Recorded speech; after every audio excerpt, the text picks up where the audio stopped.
Gold, trusted gold buyers. మీరు తాకట్టు పెట్టిన బంగారాన్ని విడిపించి ఈ రోజు ఉన్న మార్కెట్ ధరకు కొనబడను.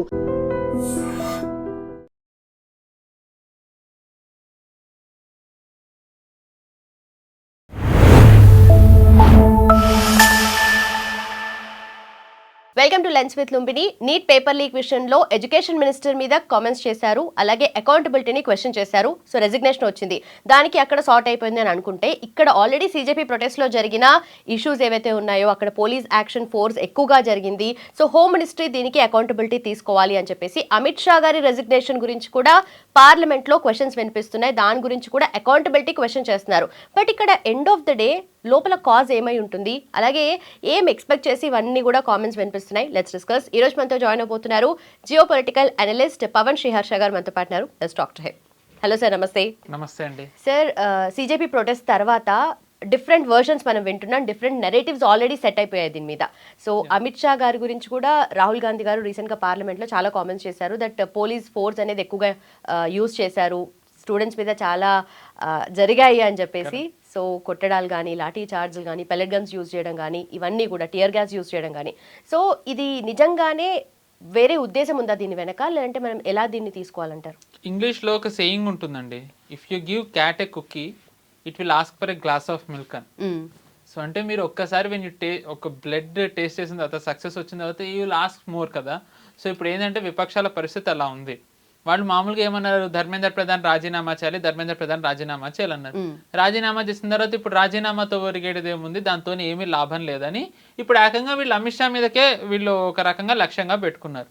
రాహుల్ గాంధీ ఏంటంటే ఆయన అటెన్షన్ సీకర్, ఏంటంటే నలుగురికి నచ్చింది అలా కాకుండా ఆయన ఏంటంటే నన్ను నేను సపరేట్ పెట్టుకోవాలి, I'm separate, I'm different, I'm unique అని చూపించుకునే తపనలో రాహుల్ గాంధీ ఎప్పుడు ఉంటూనే ఉంటారు అనమాట. సో అందులో భాగంగానే ఇప్పుడు అమిత్ షా టార్గెట్ చేయడం మొదలుపెట్టారు. ఫైన్, రాజకీయ పార్టీ అన్న తర్వాత ఒకళ్ళనొకళ్ళు ఇలా లక్ష్యంగా చేసుకోవడం, ఎస్పెషల్లీ హోమ్ మినిస్టర్గా ఉన్నప్పుడు ఆయన లక్ష్యం చేయడంలో, ఆయన టార్గెట్ చేసి చేయడంలో తప్పు లేదు, రాజకీయమే. కానీ మీరు దాంట్లో చేసే ఆరోపణల్లో ఎంతవరకు వ్యాలిడిటీ ఉంటుంది, ఎంతవరకు నిజాలు ఉంటాయనేది మీరు ఒక రకంగా సమీక్షించుకోవాలి.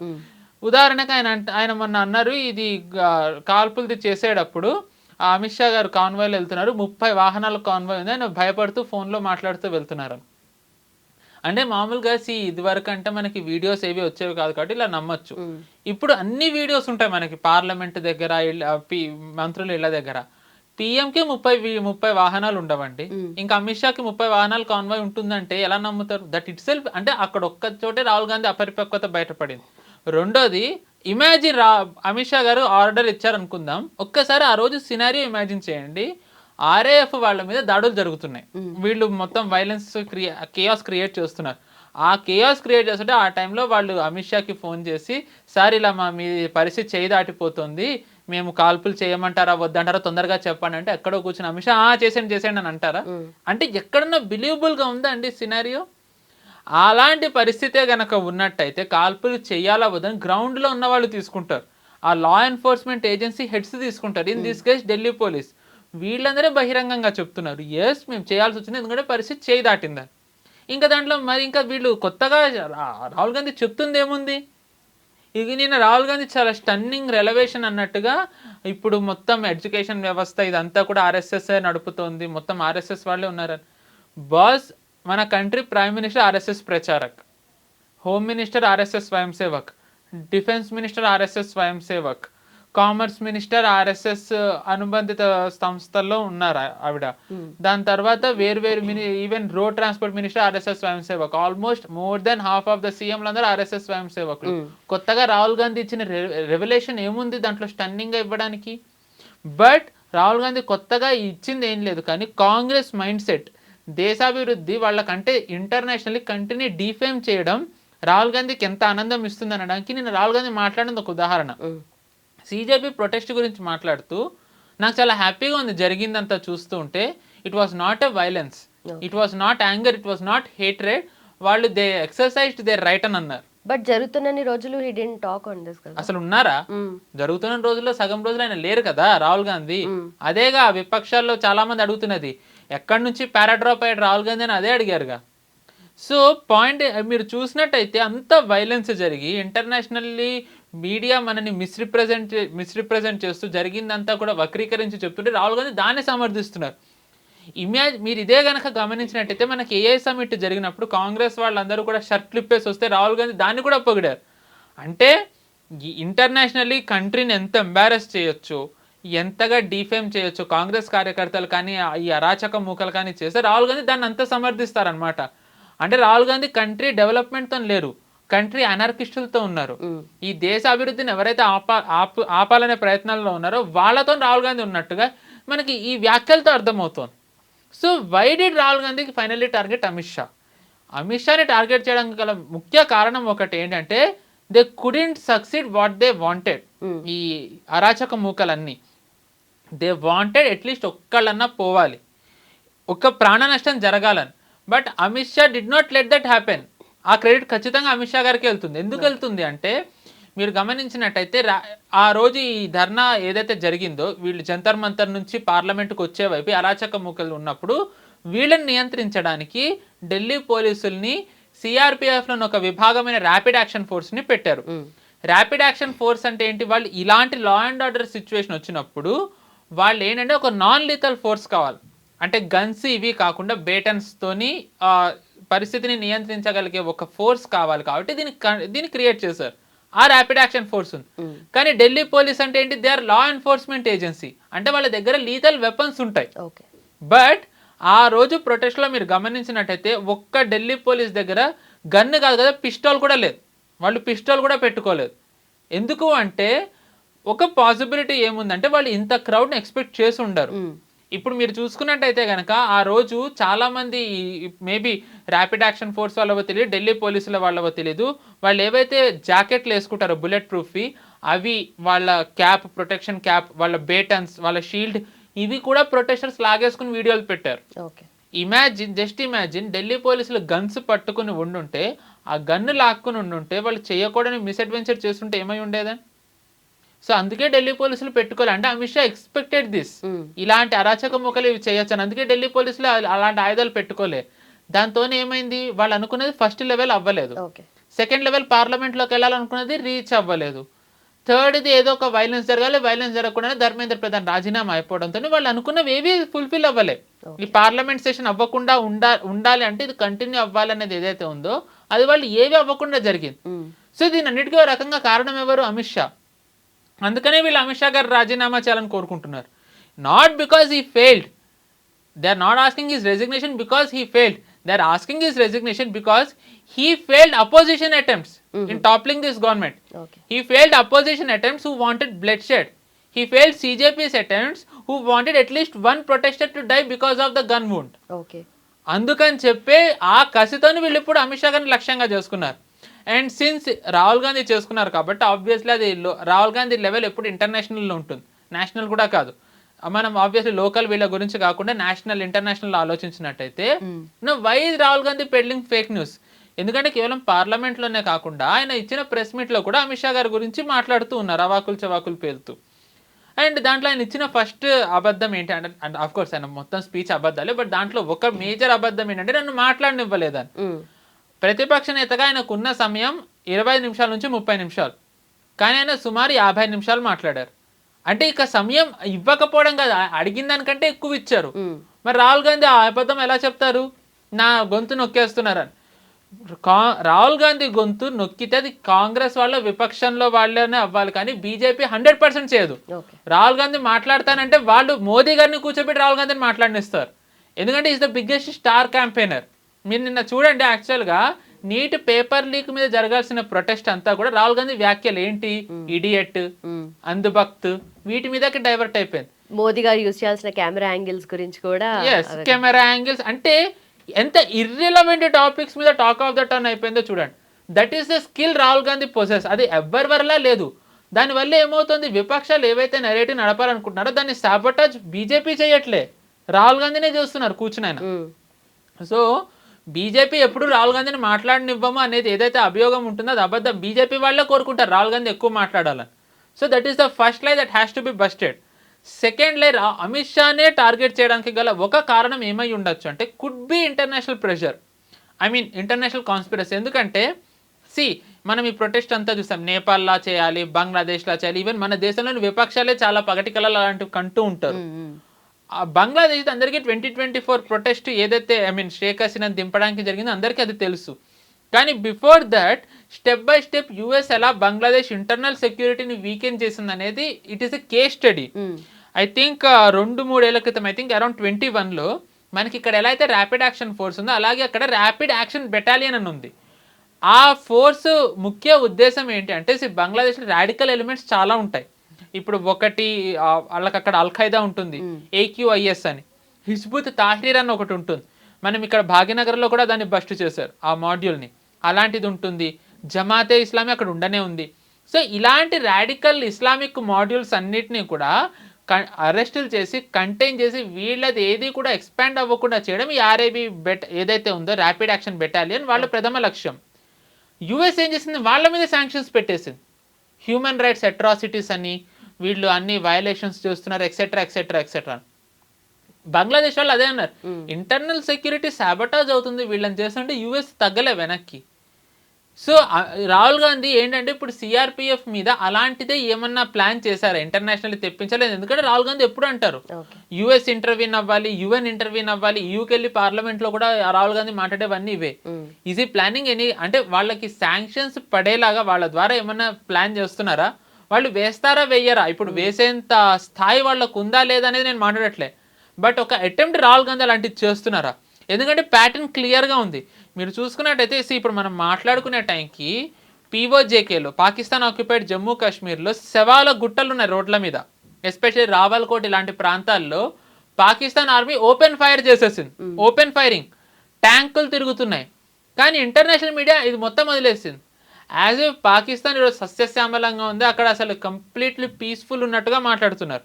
కానీ వీళ్ళందరి దృష్టి ఎక్కడుంది, నేమ్ ఎనీ ఇంటర్నేషనల్ మీడియా, వాళ్ళందరూ కూడా చివరికి ఇంటర్నేషనల్ అమెరికాలో ఉన్న యూట్యూబ్ ఛానల్స్ కూడా దీన్ని కవర్ చేస్తున్నాయి. వాళ్ళందరూ ఏంటి అంటే భారత్లో హ్యూమన్ రైట్ అట్రాసిటీస్ జరుగుతున్నాయి, గవర్నమెంట్ ప్రొటెస్టర్స్ని అటాకులు చేస్తుంది, వాళ్ళ వాయిస్ని వినిపించనివ్వట్లేదు, ఇలాంటివన్నీ రన్ చేస్తున్నారు. సో ఇప్పుడు ఏమవుతుంది నెక్స్ట్, ఇంటర్నేషనల్ మీడియా ఒక రకంగా ఏం చేసింది, వరల్డ్ మొత్తానికి కూడా భారత్ ప్రభుత్వం అట్రాసిటీస్ కమిట్ చేసినట్టుగా వాళ్ళు ఒక నెరేటివ్ సెట్ చేశారు. Could this pave a way for sanctions against CRPF? Maybe US చేస్తుందా అలాగా, మేబీ తెలియదు. ఎందుకంటే US ధోరణి కూడా ఈ మధ్య భారత్ కొంచెం వ్యతిరేకంగానే ఉంటుంది. బట్ ఇక్కడ వీళ్ళందరూ ఎందుకు మర్చిపోతున్నారు, ఇండియా అనేది ఒక సోవరిన్ నేషన్, మన ఇంటర్నల్ అఫైర్స్ ఇంటర్నల్ ఇష్యూస్ మనం డీల్ చేసుకుంటాము, మన గవర్నమెంట్ ఉంది కదా.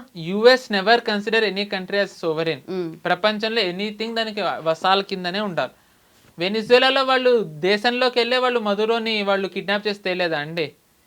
ఇక్కడ ఇరాన్లో ఇప్పుడు వాళ్ళు ఓపెన్గా ఏమన్నారు, ట్రంపే అన్నాడు కదా, నాకు కొత్తగా వచ్చిన ఆయుతుల్లా నచ్చలేదని చెప్పి అనలేదా ట్రంప్, కొత్త గవర్నమెంట్ కావాలి, ఎస్ నాకు కొత్త గవర్నమెంట్ కావాలని. ఇజ్రాయెల్లో కూడా అటు ఇటుగా అలాగే ఉన్నారు, నేను ఉండడం వల్లే అక్కడ నెతన్యాహు గవర్నమెంట్ ఉందని. ఇక్కడ US సైడ్ది 2024 ఎలక్షన్లో ఇక్కడ డెమోక్రసీని ఎక్స్పాండ్ చేయాలి అని చెప్పి, డెమోక్రసీని ఇంక్రీజ్ చేయాలి అని చెప్పి US government billions of dollars ఇక్కడ ఫండ్ చేసిందని చెప్పి ట్రంపే ఓపెన్గా చెప్పారు. నేను బీజేపీని RSS కాదు, US రాష్ట్రపతి US ప్రభుత్వం ఇక్కడ ఎలక్షన్ టైంలో ఫండింగ్ చేసిందని చెప్పి ట్రంప్ ఓపెన్గానే చెప్పారు. So US never considers any country as sovereign. ఈరోజు Japan constitution is based on US constitution. So Japan sovereign country కాదు, అక్కడ ఎవరున్నా సరే they work under the orders of US. In case ఒకవేళ ఎవరన్నా కనుక దానికి వ్యతిరేకంగా వెళ్ళినట్టయితే ఆబ్వియస్లీ రెజిమ్ చేంజ్ హ్యాపెన్స్. ఇప్పుడు EUలో చూసుకున్నట్టయితే కనుక UKలో కీర్ స్టార్మర్ గురించి మామూలుగా ట్రంప్ ఎప్పుడు వ్యతిరేకంగానే మాట్లాడుతున్నారు, నాకు కీర్ స్టార్మర్ నచ్చలే, కీర్ స్టార్మర్ ఇష్టం లే ఎక్సెట్రా. అక్కడ ప్రధానమంత్రి మారిపోయాడు. ఇటలీలో జార్జియా మెలోనీని ఇటీవల ట్రంప్ చాలా అబ్యూస్ చేయడం మొదలుపెట్టారు, అంటే she is waste, I don't want her అని. ఇప్పుడు అక్కడ జెన్జీ ప్రొటెస్టులు స్టార్ట్ అయ్యాయి. అండ్ సరే ఇంకా నేపాల్, బంగ్లాదేశ్, శ్రీలంక ఈ చుట్టుపక్కల the less I talk the better. అంటే ఈ చిన్న చిన్న దేశాల మీదే US ఇంత బలం చూపిస్తే వదిలేస్తే గనక మనని we could become the next super power. అంటే USని దింపి మనం ఎదిగే అవకాశం ఉంది. సో US అది ఎలా ఒప్పుకుంటుంది? సో US ఏంటి అంటే జరగకుండా ఉండాలి అంటే ఐదర్ ఈ ప్రభుత్వం అన్న మారాలి, లేదు అంటే ఈ ప్రభుత్వం అన్ని దేశాలు ఒప్పుకున్నట్టుగా మనకి బానిసలుగా ఉండాలి, సామంత రాజ్యం కింద. సో మోదీ గారు దానికి ఒప్పుకోవట్లేదు. సో అందుకనే వాళ్ళు ఏంటంటే సంహౌ వైలెన్స్ క్రియేట్ చేసి ఏదో ఒకటి చేసి అధికార మార్పిడి చేయాలని ప్రయత్నిస్తున్నారు. ఇప్పుడు మామూలుగా మనకి జంతర్ మంతర్లో ప్రొటెస్ట్ అయింది, ఐ థింక్ అరౌండ్ 21 అయింది.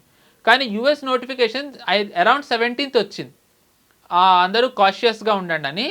వాళ్ళు 21st కూడా మోటార్ సైకిల్ది ర్యాలీ జరగబోతుందని ఇచ్చారు. మోటార్ సైకిల్ ర్యాలీ జరుగుతుందని నీకెవరు చెప్పారు? అసలు అలాంటిది ఎవరి దగ్గర లేదు ఇన్పుట్స్. యుఎస్కి ఎవరు చెప్పారు? So itself shows US is involved in sabotaging this government. మన ఇంటర్నల్ డెమోక్రసీ, ఈ గవర్నమెంట్ని టాపుల్ చేయడానికి యుఎస్ ఎలాగోలా ఇన్వాల్వ్ అవుతూ వస్తుంది. సో అందులో భాగంగానే ఇప్పుడు రాహుల్ గాంధీ మాట్లాడుతూ వస్తున్నారు. ఇమాజిన్, ఇప్పుడు శాంక్షన్స్ పెట్టాలి అంటే మీరు అన్నారు ఎలా పెడతారు అని. భారత్లోని ఎల్ఓపి మాట్లాడుతున్నారు, మీడియా అంతా కూడా కోడై కూస్తుంది, ఈ ప్రూఫ్స్ చాలావా అని చెప్పి అంటారు. They can impose sanctions. ఎందుకంటే ఇప్పుడు పోలీసుల మీద జరిగినవి ఎంతమంది మాట్లాడుతున్నారండి. లాస్ట్ టైం నేను మాట్లాడా, ఎలాంటి వాళ్ళ మీద మొత్తం లష్కర్ తోయిబా మాడ్యూల్ని బస్ట్ చేసిన ఆయన కూడా వీళ్ళు లించ్ చేయబోయారు. అవన్నీ ఎక్కడ ఇంటర్నేషనల్ మీడియా కవర్ చేసిన అవన్నీ కవర్ చేయలేదు. మీరు ఈరోజు చూసుకున్నట్టయితే మాట్లాడుతున్నది కూడా వీళ్ళు ఎవరితోని, ఎస్ఎఫ్ఐ, కమ్యూనిస్ట్ ఫండెడ్ ఏఐఎస్ఏ ఇలాంటి వాళ్ళతో మాట్లాడుతున్నారు.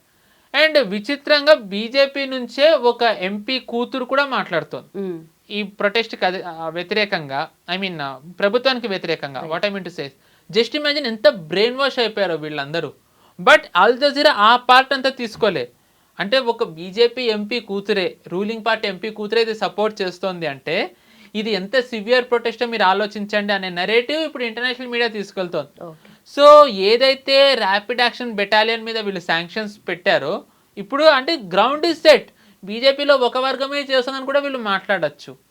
మేబీ అందుకేనేమో సిఆర్పిఎఫ్ డీజీ అంటే టాప్ మోస్ట్ సిఆర్పిఎఫ్ ఎవరైతే ఉంటారో, ఐ థింక్ జీపీ సింగ్, ఆయన నిన్ననో మొన్ననో మాట్లాడుతూ ఆయన అన్నారు, ఫోర్సెస్కి ఫ్రీ హ్యాండ్ ఉంది, యాజ్ పర్ ద లా మీకు ఏదైతే మీ డ్యూటీస్ ఉంటాయో మీరు ఆ డ్యూటీస్ అన్ని నిర్వహించండి, మీకు ఎలాంటి ఒత్తిడి రాదు, మీకు ఎలాంటి ఒత్తిడి వచ్చినా నేను తీసుకుంటాను, మీరు చేసే ప్రతి పనికి కూడా I will take accountability, I will take responsibility అన్నారు. అంటే ఈజ్ ఎక్స్పెక్టింగ్ సంథింగ్ బిగ్గర్. ఎందుకంటే సిఆర్పిఎఫ్ డీజీ లాంటి ఆయనే ఇలాంటి వ్యాఖ్యలు చేశారంటే బహిరంగంగా ఆ తీవ్రత ఎంత ఉందో మనం అర్థం చేసుకోవచ్చు. So maybe is Rahul Gandhi setting stage for that. ఎందుకంటే రాహుల్ గాంధీ మైండ్ సెట్ ఎలా ఉంటుందంటే నాకు దక్కకపోతే ఎవరికి దక్కనివ్వను, if I don't rule it I will burn it. So Rahul గాంధీకి అంటే విపక్షంలో ఉన్న ఏ నేత ఇడియట్ అనే వర్డ్ పార్లమెంట్లో వాడతారు, అంధభక్త్ అనే వర్డ్ పార్లమెంట్లో వాడతారు. అంటే హేట్రెడ్ రాహుల్ గాంధీకి ఎంత లెవెల్కి వెళ్ళిందంటే భారతీయుల మీద ఈ వర్డ్సే చెప్తాయి. It is not only on భారతీయులనే కాదు, ఎస్పెషల్లీ హిందూస్. మీరు నిన్న చూసుకున్నట్టయితే కనుక రాహుల్ గాంధీ సిస్టర్ మొన్న ఒక ఆయనని గోమూత్ర, ఐఐటి ప్రొఫెసర్ కామకోట అని ఆయన్ని గోమూత్ర తాగే వాళ్ళని అన్నారు. ఆ గోమూత్ర అనేది ఇది అందరూ మనం గమనించాల్సిన విషయం ఏంటంటే ఇది నార్మలైజ్ చేసేసారు విపక్షంలో ఉన్న వాళ్ళందరూ, టీఎంసీ వాళ్ళు కానివ్వండి, డిఎంకే వాళ్ళు, వేరే వాళ్ళు. ఫర్ ద ఫస్ట్ టైం ఈ గోమూత్ర అనేది వాడింది ఎవరు అంటే జైషే మొహమ్మద్ టెర్రరిస్ట్, పుల్వామా దాడి సిఆర్పిఎఫ్ వాళ్ళ మీద ఎవరైతే చేశారో అతను చేసే ముందర ఒక వీడియో పెట్టాడు. ఆ పెట్టిన వీడియోలో అతను హిందువులని గోమూత్రాన్ని అనడం మొదలుపెట్టాడు. అక్కడి నుంచే గోమూత్ర అనేది మొదలైతే విపక్షంలో ఉన్న వాళ్ళు ఈరోజు దాన్ని నార్మలైజ్ చేసేసారు. అంటే లిటరల్గా వాళ్ళు ఎవరి వర్డ్స్ వాడుతున్నారు, they are using terrorist words. And వీళ్ళు ప్రహ్లాద్ జోషి గారి గురించి మాట్లాడుతున్నారు, అంటే మీరు ఎలాంటి వాళ్ళని పెట్టారని. బిల్కిస్ బానో మీద ఉన్న వీళ్ళకి శ్రద్ధ షాబానో మీద లేదా? షాబానో ఎవరు అందరికీ తెలుసు. షాబానోని రోడ్డు మీద వదిలేసిన కాంగ్రెస్కి ఈరోజు బిల్కిస్ బానో గుర్తొచ్చిందా? ప్రహ్లాద్ జోషి గారిది ఏదైతే వీళ్ళు వక్రీకరించి మాట్లాడుతున్నారో దాంట్లో ఆయన అన్నది ఏంటి అంటే వీళ్ళని విడుదల చేయడంలో ప్రభుత్వం పాత్ర ఏమీ లేదు అని ప్రహ్లాద్ జోషి గారు అన్నారు. వీళ్ళు దాన్ని ఇలా వక్రీకరిస్తున్నారు, అంటే వీళ్ళు ఇలాంటి మహిళల మీద చేసే వాళ్ళని సమర్థిస్తున్నారని. ఏ కాంగ్రెస్ అయితే ఈరోజు మహిళల గురించి ఇంతగా బాధపడుతుందో కాంగ్రెస్ వాళ్ళ వ్యాఖ్యలు చెప్తున్నా, you are women, I'm sorry for using this, but Congress వాళ్ళ ఘనతలు చెప్పాలి కాబట్టి నేను చెప్తున్నా. 2015లో కేజే జార్జ్ అప్పటి కాంగ్రెస్ హోమ్ మినిస్టర్ అండ్ ఇప్పుడు tourism minister, 2 men raping a woman cannot be termed as a gang rape. Congress leader అన్నది అప్పుడు హోమ్ మినిస్టర్. దాని తర్వాత former Congress speaker K R Ramesh and MLA ఆయన ఫ్లోర్లో అన్నారు, ఫ్లోర్లో when rape is inevitable lie down enjoy it. Congress వాళ్ళ మీద ఎటువంటి చర్యలు తీసుకోలేదు. అండ్ దాని తర్వాత కాంగ్రెస్ మధ్యప్రదేశ్ ఎమ్మెల్యే ఫూల్ సింగ్ బరయ్య ఆయన ఒక అడుగు ముందరికి వెళ్ళి he remarked that seeing a beautiful, extremely beautiful woman can distract a man so that a rape may follow. He further claimed SC, ST, OBC women are not beautiful yet face high rates of rape because of supposed instructions in religious scriptures. And ఈ కాంగ్రెస్ ఈరోజు బిల్కిస్ బానో గురించి మాట్లాడుతుంది అంటే it is not because they care about women, it is because they want Muslim oats, అందుకనే వీళ్ళు మాట్లాడుతున్నారు. And ఏ కాంగ్రెస్ అయితే బిల్కిస్ బానో గురించి మాట్లాడిందో ఆ బిల్కిస్ బానో ఘటన జరిగే ముందర కరసేవకుల్ని తగలబెట్టిన దాంట్లో ఒక మహిళ చిన్న పిల్లను పట్టుకుని ఉంది, వాళ్ళ యాషెస్ వాళ్ళది ఇలా స్ట్రక్చర్ అలా ఉండిపోయింది తగలబడ్డా. అమిత్ షా గారు చెప్పారు ఇది చిన్న పిల్లని వీళ్ళు కాల్చి చంపేశారని. దాని గురించి కాంగ్రెస్ ఒక్కరోజన్నా మాట్లాడిందా? సో మహిళల గురించి కాంగ్రెస్ ఎంత తక్కువ మాట్లాడితే అంత మంచిది, వాళ్ళ చరిత్ర ఏంటో అందరికీ తెలుసు. So Congress as per that Congress చెప్పిన అబద్ధాల్లో అదొకటండి. సెకండ్ అబద్ధం ప్రియాంక గాంధీ నిన్న మాట్లాడింది ఏంటంటే మొన్న 750 crore మంది ఈరోజు ఇంపాక్ట్ అయ్యారు బీజేపీ వల్ల అని అన్నారు. స్టూడెంట్స్ అనుకుంటే if I'm not wrong exactly. Jitender Singh గారు బీజేపీ మినిస్టర్ ఆయన లేచి అన్నారు అంత పాపులేషన్ వరల్డ్దే లేదు, భారత్ నుంచి ఎక్కడొచ్చిందని. అంటే ఏదో ఒకటి నోటికి వచ్చిన అబద్ధం చెప్పేస్తే జనాలు దాన్ని నమ్ముతారు అనేది ఈ బ్రదర్ అండ్ సిస్టర్ ఆలోచన. సో వాళ్ళు ఈ దీంట్లో హిందూస్ని ఎంత డిమోనైజ్ చేయగలిగితే, ఎంత అవమానించగలిగితే, ఎంత వాళ్ళని తక్కువ చేస్తే దాని ద్వారా వాళ్ళకు ముస్లిం ఓట్లు అంతగా పడతాయని అనుకున్నారు. సో వాళ్ళు బిల్కిస్ బానో మాట్లాడినా వాళ్ళు అందుకే మాట్లాడుతున్నారు. బిల్కిస్ బానో గురించి మాట్లాడే వీళ్ళు గిరిజా టిక్కు గురించి ఎందుకు మాట్లాడరు? మొన్న ఒక ఆవిడ సరళా జేఎన్కేలో ఒక సరళా టిక్కు అనుకుంటే ఆవిడ కూడా జమ్మూ కాశ్మీరీ పండిట్, ఆవిడది మొన్ననే అక్యూజ్డ్ ఎవరైతే ఆవిడని పాడు చేసి చంపేశారో ఈ ఎక్సోడస్ అప్పుడు జెనోసైడ్ అప్పుడు కాశ్మీరీ పండిట్లది వాళ్ళకి శిక్ష పడింది. మరి ఆవిడకి న్యాయం జరిగిందని చెప్పి కాంగ్రెస్ మాట్లాడిందా? So Congress doesn't care about women, it only cares about Muslim votes. So ఈ నరేటివ్ కాంగ్రెస్ ఏదైతే పెడిల్ చేయాలనుకుందో ఇది జనాలు అర్థం చేసుకోవాలి. దాని తర్వాత రాహుల్ గాంధీది నేను చెప్పకనే చెప్పాను, his only intention is to abuse RSS. And దాని తర్వాత ఇంటర్నేషనల్లీ ఎంత డిఫేమ్ చేయగలిగితే అంత డిఫేమ్ చేయాలి. మీరు చూసుకున్నట్టయితే majority of time Rahul Gandhi ఎప్పుడు పార్లమెంట్లో మాట్లాడినా, ఎందుకంటే ఇంగ్లీషే వాడతారైనా, ఆయనకి హిందీ వచ్చు కదా, ఆయనకి రాహుల్ గాంధీ ఆప్కే దిమాగ్ మే నహీ హై मैंने मार दिया రాహుల్ గాంధీ కానీ ప్రెస్ మీట్లో హిందీలో మాట్లాడినప్పుడు పార్లమెంట్లో ఆయన ఎందుకు ఇంగ్లీషే మాట్లాడతారు? మేబీ ఇంటర్నేషనల్ మాస్టర్స్కి వినపడాలనా, తెలియాలి, ట్రాన్స్లేషన్ అవసరం లేకుండానా? So Rahul Gandhi intentions are very nefarious అండి. బట్ ఎంతవరకు సక్సీడ్ అయ్యాడు ఇప్పుడు రాహుల్ గాంధీ కానీ, లేదంటే పోలీస్ విషయంలో అమిత్ షా గారు కానీ ఎంతవరకు సక్సీడ్ అయ్యారు, ఏ లెవెల్లో జరిగింది? ఎంత సీరియస్గా మాట్లాడుకున్నా as long as Rahul Gandhi is LOP, Modi గారిని ఎవ్వరూ తప్పించలేరు. రాహుల్ గాంధీ ఎల్ఓపిగా ఉండి మాట్లాడుతూ ఉన్నంత కాలం మోదీ గారు సురక్షితంగా ఉంటారు. No one can topple Modi's government. ఎందుకంటే రాహుల్ గాంధీ గారు మాట్లాడినప్పుడల్లా ప్రజలకి బీజేపీ విలువ అర్థమవుతుంది. రాహుల్ గాంధీ గారు మాట్లాడినప్పుడల్లా ప్రజలకి మోదీ గారు ఏం చేస్తున్నారో తెలుస్తుంది. That is the reason why BJP is winning continuously. దాంట్లో బీజేపీ క్రెడిట్ ఎక్కువ కంటే కూడా రాహుల్ గాంధీది ల్యాక్ ఆఫ్ లీడర్షిప్ ఏదైతే ఉందో అదే ఎక్కువ ఉంటుంది. అండ్ ఇలాంటి రాహుల్ గాంధీని నిజంగా వీళ్ళు ఐటీ సెల్ వాళ్ళు ప్రమోట్ చేస్తున్నారంటే రియల్లీ హ్యాట్స్ ఆఫ్. విచిత్రం చూడండి, ఏమీ చేయని రాహుల్ గాంధీని ఐటీ సెల్ చాలా మగధీర బాహుబలి అన్నట్టు పొగుడుతారు. ఇంత చేసే బీజేపీ మోదీ గారిని బీజేపీ ఐటీ సెల్ ఏం పొగడదు. It is a shame. నిజానికి చెప్పాలంటే మోదీ గారిని చాలామంది అంటే ఆయన క్రెడిట్ ఇది, ఆయన అచీవ్మెంట్ ఇది, ఎక్సెట్రా ఎక్సెట్రా అంటారు. The biggest achievement of Modi గారు ఏంటి అంటే ఇలాంటి సోషల్ మీడియా, ఇలాంటి లీడర్లు ఉండి, అంటే ఆయన చేసిన జనాల్లోకి చెప్పని పార్టీలో ఉండి కూడా ఆయన బీజేపీ గెలిపిస్తున్నారు. బీజేపీని గెలిపిస్తున్నారంటే ఆయన కేవలం ఆయన వాక్పటిమ వల్లే, క్యాడర్ వాక్పటిమ వల్ల కేపబుల్ లీడర్స్ లేరు దాంట్లో. సో అది మోదీ గారి గ్రేట్నెస్. కాంగ్రెస్ దగ్గర ఐటీ సెల్ ఉంది, దాన్ని ప్రమోట్ చేసే లీడర్లు ఉన్నారు, ఆయనకు కానీ ఫేస్ లేరు.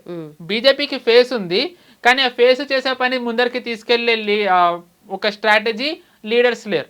It is very unfortunate from BJP side. But what ever, మీరు అడిగిన క్వశ్చన్కి ఏంటంటే Rahul Gandhi did not succeed, international forces did not succeed. వాళ్ళు సక్సీడ్ అవ్వని ఆ అక్కస్సునే ఇప్పుడు అమిత్ షా గారిని రెసిగ్నేషన్ చేయాలనే దాని ద్వారా వెళ్ళకక్కుతున్నారు. సో అండ్ నెక్స్ట్ మనకి నెక్స్ట్ వీక్ మనకి FCRA వచ్చే సూచన ఉందని అంటున్నారు. సో ఐ థింక్ అది వచ్చే టైంకి ఇది ఇంకా ఎక్కువ అవ్వచ్చు. They don't want this kind of bills to pass. అందుకని అమిత్ షా గారు కూడా ఒక రకంగా కామ్ అయిపోయారు, ఎందుకంటే ఈ బిల్స్ పాస్ చేయడం ఇంపార్టెంట్ అని. Right so let's see what happens next week. Right sir, thank you so much and thanks for time. Thank you అండి.